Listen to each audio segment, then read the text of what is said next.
کہ رمضان ہم سے رخصت ہو گیا، رمضان جاتا رہا اور فائدہ اٹھانے والوں نے فائدہ اٹھایا، اور جو بدبخت تھے، بد نصیب تھے، وہ اس سے محروم رہے، کیونکہ اللہ تعالیٰ کی بارش جو ہے سب پر ہوئی۔ اب جو اس کے اندر نہایا اس کے لیے خوشخبری ہو، اور جس نے اپنی دنیا اور آخرت برباد کی وہ جو ہے خود ہی برباد ہو گیا۔ کہ نبی کریم صلی اللہ علیہ وسلم نے فرمایا، حضرت جبریل علیہ السلام نبی کریم صلی اللہ علیہ وسلم کے پاس آئے اور آ کر کہنے لگے کہ ہلاک ہو وہ شخص جو رمضان کو پائے اور اپنی مغفرت نہ کرائے۔ تو اسی طریقے سے رمضان ہمارے پاس آیا، اب ہم اپنے دلوں میں جھانک کر دیکھیں، تفکر کریں، اپنے اعمال کی طرف دیکھیں، اپنے دل کی طرف دیکھیں کہ ہم نے روزے اور رمضان کی قدر کی ہے یا نہیں کی ہے۔ اگر قدر کی ہے تو خوشخبری ہو، اور اگر قدر نہیں کی ہے تو میرے بھائیوں ہم تو دعوے دار بن رہے ہیں جنت کے، حالانکہ حضرت جبریل علیہ السلام اور نبی کریم صلی اللہ علیہ وسلم فرما رہے ہیں کہ ہلاک ہو جائے وہ شخص جو رمضان کو پائے اور اپنی مغفرت نہ کرے۔ اب بتلاؤ، اس شخص کی ہلاکت میں کوئی شک ہو سکتا ہے؟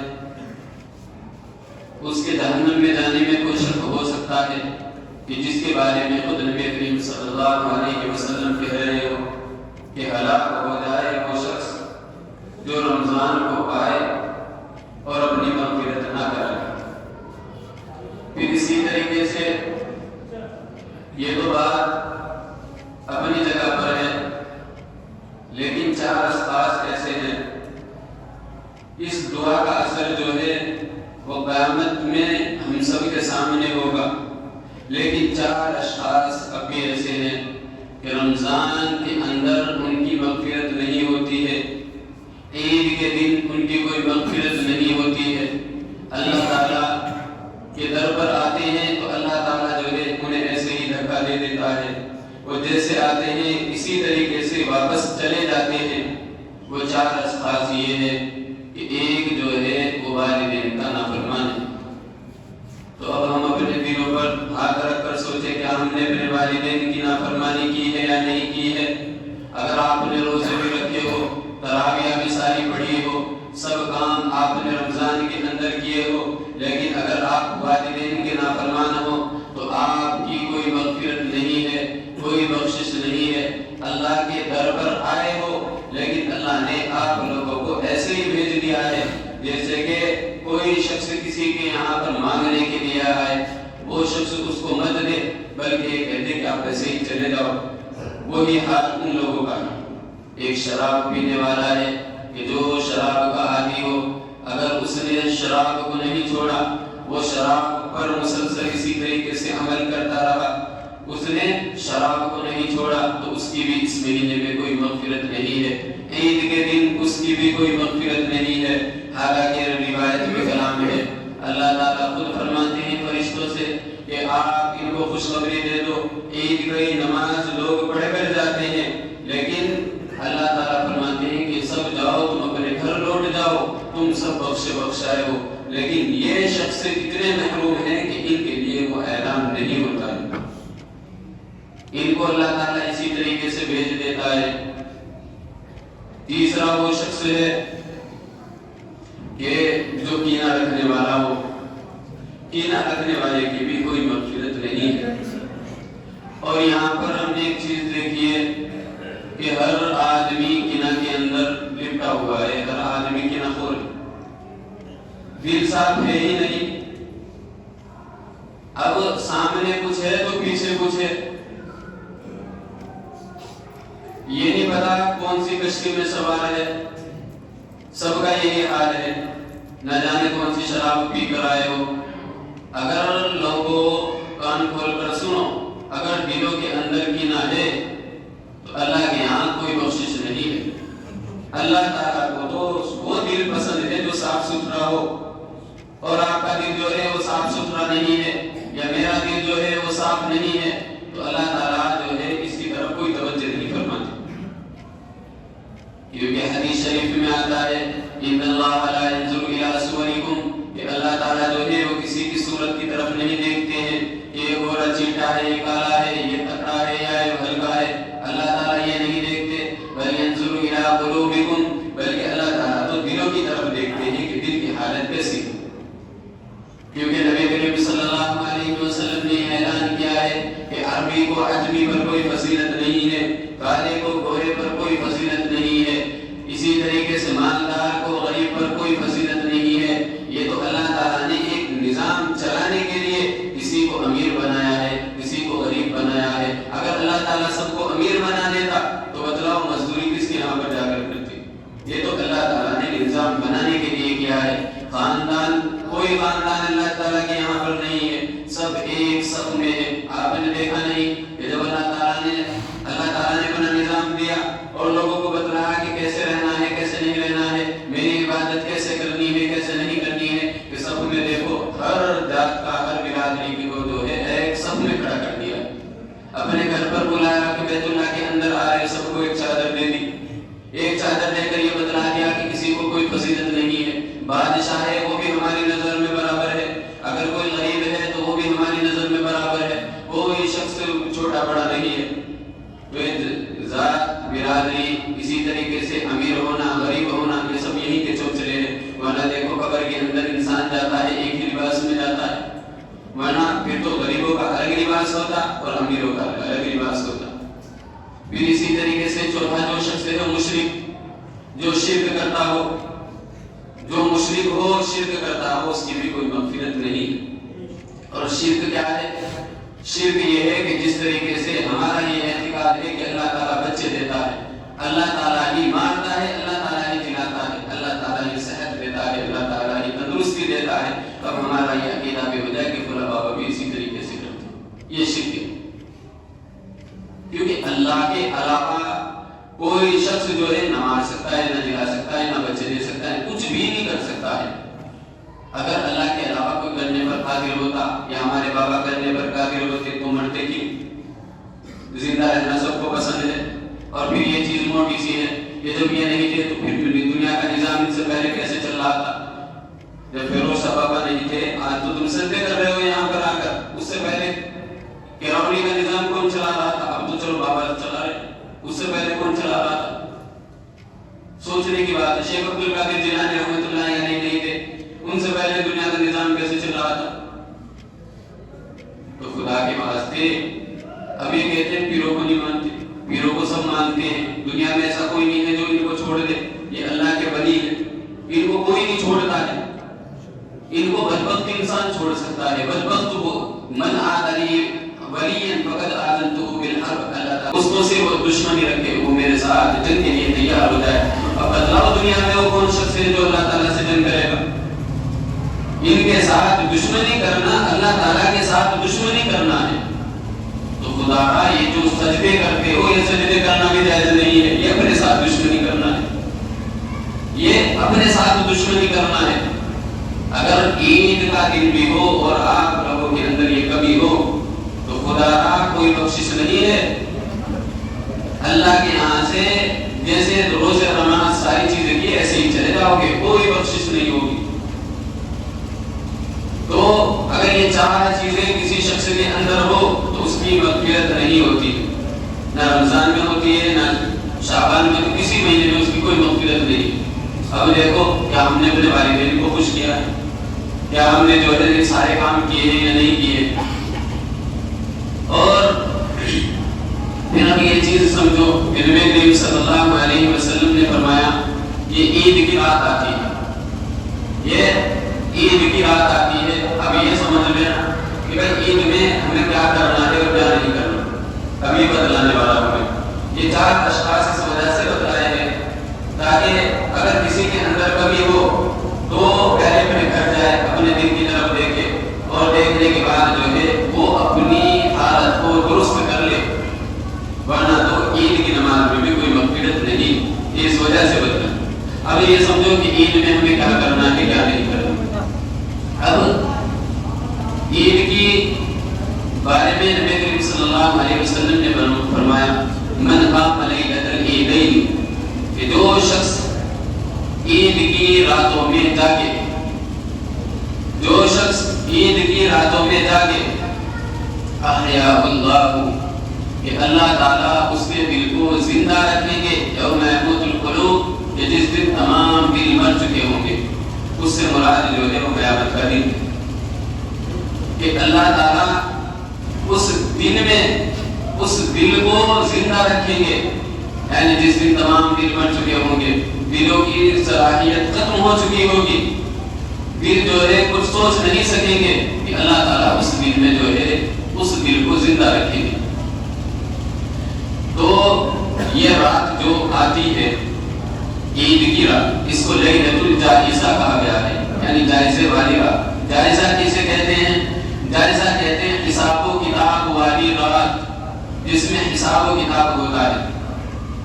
تو ہم نے جو روزے رکھے ہیں، ہم نے جو تراویح پڑھی ہے، ہم نے جو نوافل پڑھے ہیں، ہم نے جو نمازیں پڑھی ہیں، یہ ان کے ثواب ملنے والی رات ہوتی ہے، اس میں ان کا بدلہ ملتا ہے. اس کو اس وجہ سے لیلۃ الجائزہ کہتے ہیں. اور اس رات میں جاگنے کی فضیلت بھی بیان کی کہ بھائی جو اس رات میں جاگے گا اللہ تعالیٰ اس کے دل کو مردہ نہیں ہونے دیں گے. اور اب ہمیں دیکھو، ہم اس رات میں کیا کرتے ہیں؟ ہم اس رات میں کیا کریں گے؟ کیا آگرہ جائیں گے. ہم اس رات میں کیا کریں گے کہ جو لڑکے جو ہے الٹے سیدھے لگے ہوئے ہوتے ہیں وہ ان سے ملنے کے لیے جاتے ہیں. ہمارا یہ حال ہے. یہ دیکھو لیلۃ الجائزہ میں کون سا حساب و کتاب ہو رہا ہے.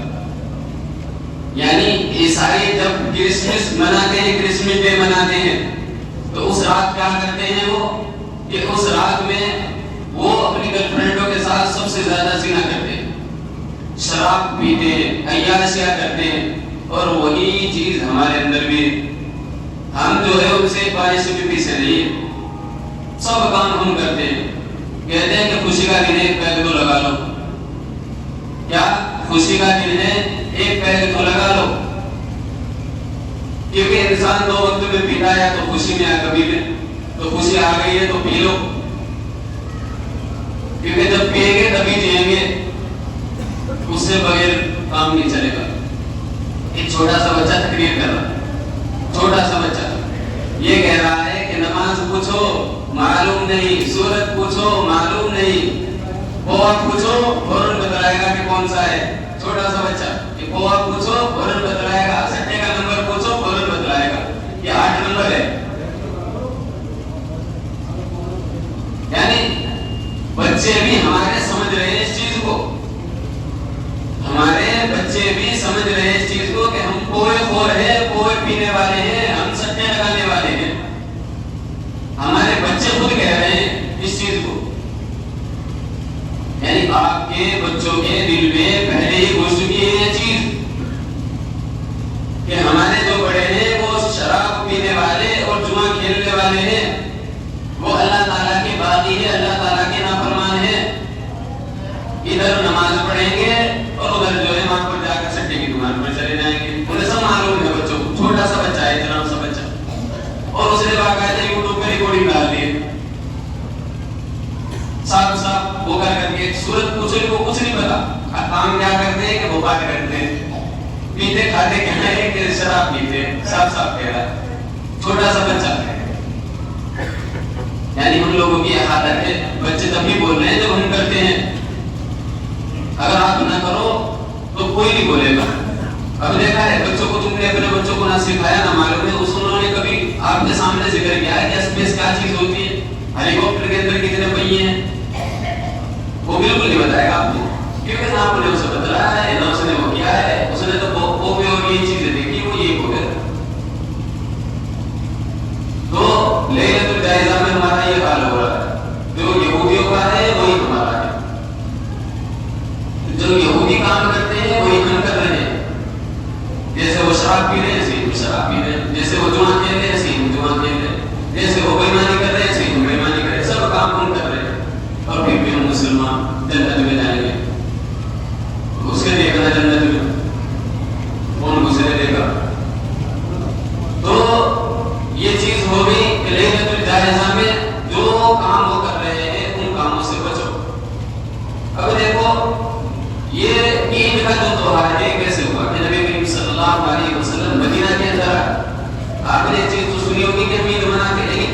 مناتے ہیں؟ یہ کبھی سنا ہے کبھی کہ عید کیوں مناتے ہیں؟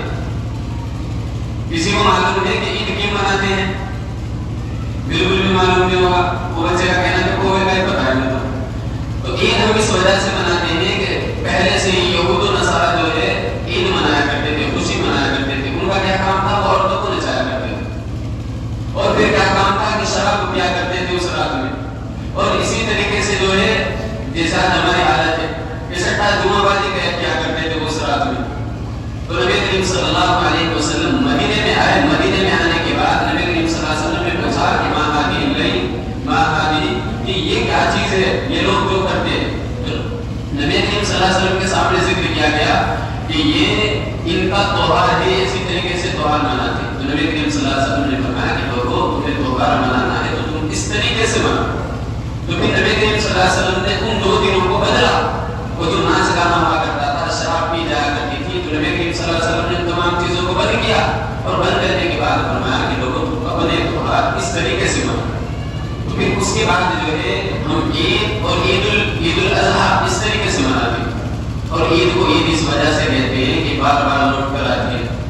یہ بار بار لوٹ کر آ جاتی ہے اس وجہ سے, یعنی خوشی کا دن جو ہے بار بار ہمارے پاس لوٹ کر آتا ہے. اس کو عید کہتے ہیں. اور نبی کریم صلی اللہ علیہ وسلم نے کہ جب یہ بار بار لوٹ کر آتا ہے تو لوگوں کو اس کی ایک تعلیم دینی ہے. تو نبی کریم صلی اللہ علیہ وسلم نے ہمارے لیے یہ چیز متعین کی کہ لوگوں دن شروع ہو, لوگوں دن شروع ہو. علماء کرام نے کچھ تفصیلات بیان کی ہے, کچھ حدیثوں میں ملتی ہے کہ لوگوں جب عید کا دن آ جائے آپ نے جو کیا سو کیا, جس نے جو جتنا کیا ہے وہ اتنا ہی لے گا. کیونکہ دنیا کا قانون ہے جتنا جہاں پر جتنی جو شخص مزدوری کرتے ہیں ان کو اتنا ہی ملتا ہے. اب وہ ہر شخص جانتا ہے کہ انہوں نے کیا کیا ہے کیا نہیں کیا, کتنے روزے رکھے, کتنی نمازیں پڑھی, سب جانتے ہیں. تو بھائی اب یہ چیز سمجھنا کہ عید میں ہمیں کیا کرنا ہے اور کیا نہیں کرنا, یہ تو پہلی چیز میں نے یہ بتلائی کہ ہم عید کیوں مناتے ہیں اور اس کا بیک گراؤنڈ بتلایا, یعنی عید کب سے شروع ہوئی اور کیسے شروع ہوئی. اور ایک چیز یہ سمجھ لو کہ ہمارا تہوار جو ہے وہ امن کا تہوار ہے. ہمارے تہوار میں جو ہے کسی کو تکلیف دینا درست نہیں, وہ مسلم ہو یا غیر مسلم, ہر ایک کے لیے مدد کرنی ہے. اور وہ نبی کریم صلی اللہ علیہ وسلم نے کیسے بتائی کہ فطر عید الفطر میں جو ہے فطر ادا کرتے ہیں کہ اس سے کہ دیکھو لوگوں فطر آپ لوگوں پر واجب کر دیا گیا. یہ اس وجہ سے واجب کر دیا گیا تاکہ آپ لوگ دوسرے کے غم میں شامل ہو سکو, دوسرے کے غم کو بانٹ سکو, دوسرے کے غم کو ہلکا کر سکو. یہ فطر اس وجہ سے واجب کیا گیا تھا کہ خوشی کا دن ہے, سب خوشی منا رہے ہیں. اگر اللہ نے آپ کو پیسہ دیا ہے, آپ کے پاس مال ہے, تو آپ کو غریب کی مدد بھی کرنی ہے, آپ کو غریب کی مدد بھی کرنی ہے. وہ فطرہ رکھ دیا ہے. اور وہ فطرہ اسی وجہ سے رکھا ہے تاکہ غریب بھی آپ کے ساتھ خوشی میں شامل ہو جائے. یہ فطرہ اس وجہ سے رکھا ہے. لیکن اب فطرہ خور جو فطرہ خور ہے وہ فطرہ خور ہے. اب کچھ اشخاص ایسے پھرتے ہیں, اللہ رحم کرے, ہر جگہ پر ہوتے ہیں کہ انہیں جو ہے نہ حلال دکھ رہا ہے نہ حرام دکھ رہا ہے, کھانے سے مطلب ہے, انہیں کھانے سے مطلب ہے, بس جائے کسی بھی طریقے سے غریبوں کا حق کھا رہے ہیں, حرام کو حرامیوں کو اتنا بھی نہیں پتا ہے کہ حق کس کا ہے, کس کا حق ہے اور کس کا حق کھا رہے ہیں. اور دینے والے بھی اتنے بڑے یعنی اندھے ہو گئے, جاہل ہو گئے کہ انہیں یہ بھی نہیں پتا کہ ہم کس کو دے رہے ہیں کس کو نہیں دے رہے. یہ اللہ کے رسول نے کن لوگوں کے لیے متعین کیا ہے, یہ اللہ کے رسول نے کن لوگوں کو دینے کے لیے کہا ہے. کیا آپ لوگ کو خود سمجھو اس چیز کو, کیا آپ غریب کی کمی میں شامل ہو رہے ہو, آپ تو امیر کو امیر کر رہے ہو, امیر کو امیر کر رہے ہو, غریب کی خوشی میں کوئی شامل نہیں ہو رہا ہے. آج کے وقت میں تو چند اشخاص ہوتے ہیں, چند لوگ ہوتے ہیں ایسے بیچارے جو غریب کو غریب دیکھتے ہیں اور پھر ان کی مدد کرتے ہیں. تو خدا غمخاروں کی غمی میں شامل ہونا سیکھو, جیسے کہ محمد رسول اللہ صلی اللہ علیہ وسلم شامل ہوا کرتے تھے. ورنہ اللہ کا عذاب تو ایسے ہی نہیں آتا, یہ عجیب عجیب بیماریاں ایسے ہی نہیں چلتی ہیں. اللہ تعالیٰ کو خود فرماتے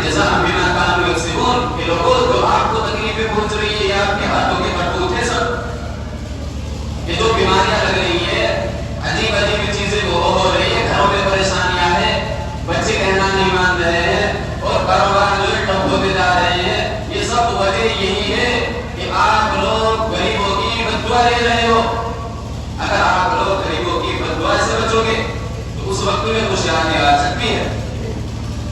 اور پھر ایک چیز اور سمجھ لو جو اس پر آئے گی، اگر کسی شخص نے کسی ایسی جگہ پر فطرہ دیا ہے کہ معلوم ہے کہ مولانا جو فراڈ ہے، مولانا کو فطرہ دے دیا، اس کا ادا نہیں ہوگا۔ اب کسی بھی مفتی سے جا کر پوچھو، دوبارہ سے ادا کرنا ہوگا یا اس سے پہلے اسے دو، تو بھائی اپنا فطرہ ادا کرو۔ پہلی چیز یہ فطرے کی مقدار 60، اور جنہوں نے ادا کر دیا ان کے لیے خوشخبری ہو، جنہوں نے اچھی جگہ پر ادا کیا ہے ان کے لیے خوشخبری ہو، اللہ تعالیٰ ان کو اور زیادہ دے، اتنا دے کہ ان پر رکھنے کی جگہ بھی نہ رہے، اور جو لوگ لے رہے ہیں اللہ تعالیٰ ان کو اس کا مستحق بنائے، کہ اللہ تعالیٰ ان کو ایسا ہی کرتے کہ بھائی ہم لوگ ان کو فطرہ دیں، اللہ ان کو ایسا ہی کر دے، جو مستحق نہیں ہے لے رہے ہیں، اور جو جن کا حق ہے وہ دے رہے ہیں، اللہ تعالیٰ ان کو امیر کرے۔ اگر وہ مستحق ہے لے رہے ہیں تو اللہ تعالیٰ ان کی پریشانیوں کو دور کرے، اللہ تعالیٰ ان کو جو خوشحالی والی زندگی نصیب کرے۔ اب فطرہ اس وجہ سے رکھا گیا، چیز بتائے۔ پھر اب عید میں کرنے والے کام اور نہ کرنے والے کام۔ اب ہم صبح اٹھتے ہیں، صبح اٹھنے کے بعد ہمیں کیا کام کرنا ہے؟ اگر کسی کے یہاں مسواک ہو تو مسواک کرے، کیونکہ مسواک کرنا سنت ہے، برش کرے، لیکن برش سے جو ہے صفائی ہو جائے گی، مسواک کی سنت ادا نہیں ہوگی۔ اگر مسواک اللہ تعالیٰ میسر کر دے کسی کو تو مسواک کرے، محمد رسول اللہ مسواک کیا کرتے؟ مسواک کرے صبح اٹھنے کے بعد، پھر اٹھنے کے بعد جو ہے غسل کرے، غسل اچھے طریقے سے کرے، غسل میں جو فرائض ہے وہ یاد رکھے، پوچھ لے کیسے، کوئی اتنا وقت تو نہیں ہے کہ آپ کو ساری چیزیں بتاؤں۔ 3 فرض ہوتے ہیں اور وہ سے 4 بھی کہتے ہیں، تیل تولیہ صابن وغیرہ، یہ فرض ہے 4، ٹھیک ہے، سب یاد رکھنا، تیل تولیہ صابن اور پانی وغیرہ، یہ 4 فرض ہو گئے۔ تو غسل کریں گے، غسل کرنے کے بعد اپنے پاس جو عمدہ کپڑے ہو ان کپڑوں کو پہنیں گے، ان کپڑوں کو یعنی جو عمدہ کپڑے ہو، سب سے عمدہ کپڑے جو ان کپڑوں کو پہنیں، کیونکہ آپ اس تہوار کے لیے آ رہے ہیں، عید کے لیے آ رہے ہیں جس کو آپ مانتے ہیں کہ ہمارا تہوار ہے۔ اگر آپ اس میں بھی عمدہ کپڑے نہ پہنو تو یہ حماقت والی بات ہے۔ سب عمدہ کپڑے پہنے، ایک آدمی کپڑے نہ پہنے، اس میں سب دیکھتے ہیں کہ اس کو کون سا لگو مار ہے، اس کو کون سی علی بچا گئی اس پر، تو عمدہ کپڑے پہنے، خوشبو لگائے، خوشبو کیسی لگائیں؟ خوشبو ایسی لگائیں تو دوسروں کو تکلیف نہ دے۔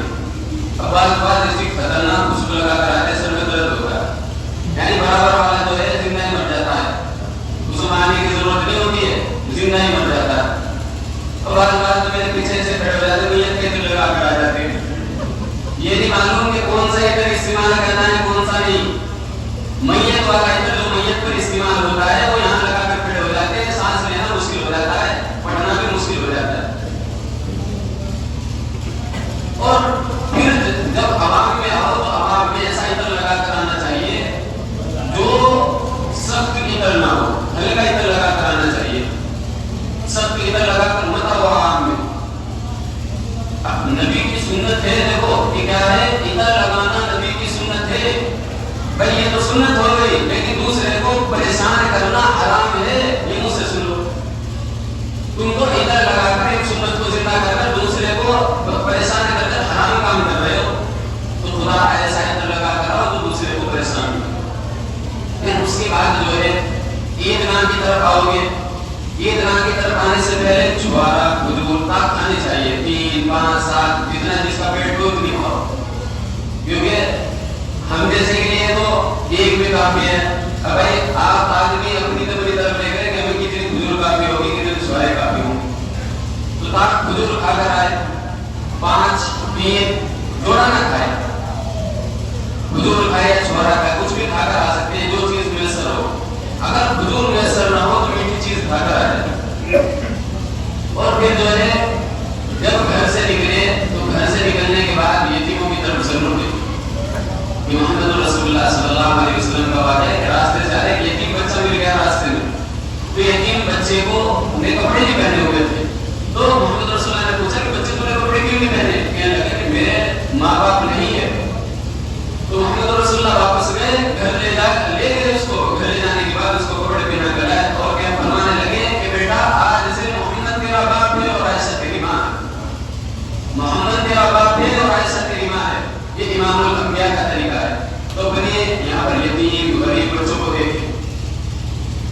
ان کی مدد کرا عید میں. اور آنے کے بعد جو ہے پھر جس وقت میں عید میں آئیں گے تو ایک راست تکبیر کہتے ہوئے آئیں گے. اللہ اکبر لا الہ الا اللہ اللہ اکبر وللہ الحمد. یہ تکبیر کہتے ہوئے آئیں گے. عید الاضحیٰ میں آواز کے ساتھ کہی جاتی ہے، اس میں آرام آرام سے بالکل آہستہ آہستہ کہتے ہوئے آئیں گے. اور پھر ایک چیز کا اور خیال رکھنا کہ کوئی نفل وغیرہ فجر کی نماز کے بعد چاش، کیونکہ بہت سے بزرگ بھی ہوتے ہیں بستی میں، اللہ والے زیادہ ہوتے ہیں نا، تو ان کے لیے نہیں ہے جو اللہ والے ہیں، جو چاش کی کیسی بھی نماز نہیں پڑھنی ہے عید کی نماز سے پہلے، نہ نفل پڑھنے ہیں نہ کوئی دوسری نماز پڑھنی ہے، کیسی بھی نماز نہیں پڑھنی ہے، بس فرض ادا کر دیں. اور یہ تکبیر کہتے ہوئے راستے سے آئیں گے. اور اب جو ہے ایک چیز اور چلیے کہ بائکوں وغیرہ پر اللہ تعالیٰ نے دو پہیے کس لیے دیے ہیں آپ لوگوں کو؟ یہ گھسٹنے کے لیے دیے ہیں، چلنے کے لیے دیے ہیں. تو ان سے چلا جا سکتا ہے تو ان سے چل کر آئے. اور اگر کسی کو عذر ہو تو وہ گاڑ سے ہماری طرف سے جا جائے، گاڑ سے آئے ہماری طرف سے چاہے وہ جا جائے اگر وہ عذر ہو تو بلا عذر جو ہے ایسے نہ آئے بلکہ پیدل چل کر آئے. کیونکہ پیدل چل کر آؤ گے زمین آپ کے لیے گواہ ہو جائے گی. زمین قیامت میں آپ کے لیے گواہی دے گی کہ یہ اللہ تیرا نام لیتا ہوا، تیرا ذکر کرتا ہوا میرے اوپر سے گیا تھا اور پورا جگہ پر گیا تھا. پھر یہ زمین بھی آپ کے لیے گواہی دے گی کہ مجھ سے نماز، میرے اوپر نماز پڑھی ہے. پھر جس راستے سے جاؤ گے وہ راستہ آپ کے لیے گواہی دے گا. ایک راستے سے آئے دوسرے راستے سے جائیں، ایک راستے سے آئیں گے دوسرے راستے سے جائیں گے. اور یہ کیوں جائیں گے؟ وَاسْتَشْهِدُوا ذَوِي عَدْلٍ مِّنكُمْ، کہ جب تم میں سے کوئی نیک کام کرے تو دو گواہ بنا لو. تو دو راستے آپ کے گواہ بن جائیں گے. قیامت میں دونوں راستے آپ کے لیے گواہی دیں گے. ایک راستے سے آؤ گے دوسرے راستے سے جاؤ گے کہ اے اللہ میرے اوپر سے ایسا آیا تھا یہاں پر آپ کا ذکر کرتے ہوئے. اسی طریقے سے دوسرا راستہ بھی آپ کے لیے گواہی دے گا کہ اللہ یہاں سے آیا تھا اور ہمارے لیے تو بڑا آسان ہے. اس راستے سے گھسنا، جو ادھر سے ہے وہ ادھر سے آنا، جو ادھر سے ہے وہ ادھر سے آنا. دونوں راستے نہیں. ادھر سے اگر کوئی شخص ادھر سے آئے گا تو ادھر سے نکل جانا، کوئی ادھر سے آئے گا تو ادھر سے نکل جانا. تو ایک راستے سے آئیں گے دوسرے راستے سے جائیں گے. اور پھر ایک چیز یہ سمجھ لو کہ یہ فطرہ جو ہے دوسرے حضرات یہ کہتے ہیں اگر ہم نے فطرہ ادا نہیں کیا تو عید کی نماز نہیں ہوگی. اگر آپ کو مستحق مل جائے تو پھر وہ ادا کرنا ضروری. عید کی نماز سے پہلے ادا کرو. اگر مل جائے جسے ہمیں دینا ہے اس وقت میں، اور اگر کوئی شخص نہ ملے تو پھر لا یکلف اللہ نفسا الا وسعها، کہ اللہ تعالیٰ نے اس کی وسعت سے زیادہ اس پر وزن نہیں ڈالا ہے، بلکہ جب اس کا کوئی مستحق مل جائے تو اس وقت میں اس کو ادا خدا کروڑی ہونا تو ادا نہیں ہوگا. میں صاف صاف کہہ رہا ہوں. تو ایک راستے سے آئیں گے دوسرے راستے سے جائیں گے. اور پھر عید کی نماز جو ہے، عید کی نماز پڑھتے ہیں طریقہ، کیونکہ بہت سارے حضرات تو جو عید کی نماز میں آتے ہیں، بہت سارے حضرات تو عید کی نماز میں آتے ہیں، ان کو فرصت نہیں ہے. فرصت کر کے کیا کریں گے؟ اللہ کے سامنے تھوڑا جانا ہے، دنیا میں رہنا ہے. تو عید کی نماز کا طریقہ یا تو کسی سے سیکھ کر آئے.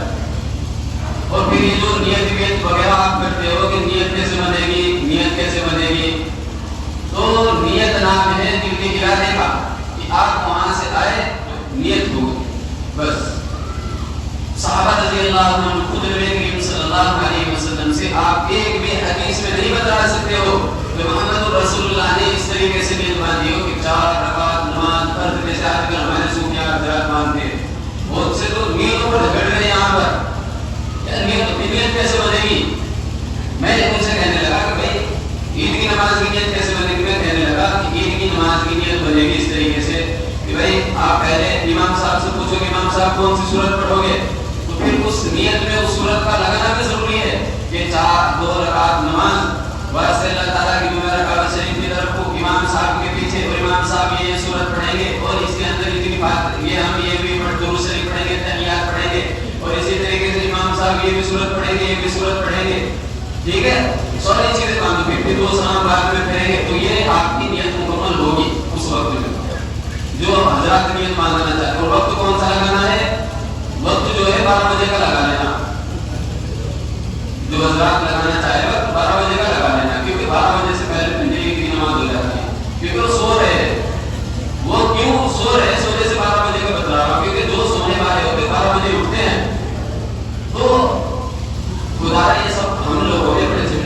دماغ کو خراب کرنے کے وہ بنائے. نیت نام ہے دل کے ارادے کا. گھر سے چلے, گھر سے آ رہے ہو, گھر سے آپ کے اوپر نیت ہو گئی. آتے ہوئے تمام صحابہ نبی کریم صلی اللہ علیہ وسلم ایسے ہی میرے مانا کرتے تھے. آتے قبل تکبیر رسول اللہ صلی اللہ علیہ وسلم کے نبی کریم صلی اللہ علیہ وسلم تکبیر سے پہلے کوئی الفاظ دوہرایا کرتے تھے. اللہ کہتے تو کوئی زندگی میں پائی نہیں. بس صحابہ نبی کریم صلی اللہ علیہ وسلم اور تمام صحابہ آیا کرتے تھے, نیت مانا کرتے تھے اللہ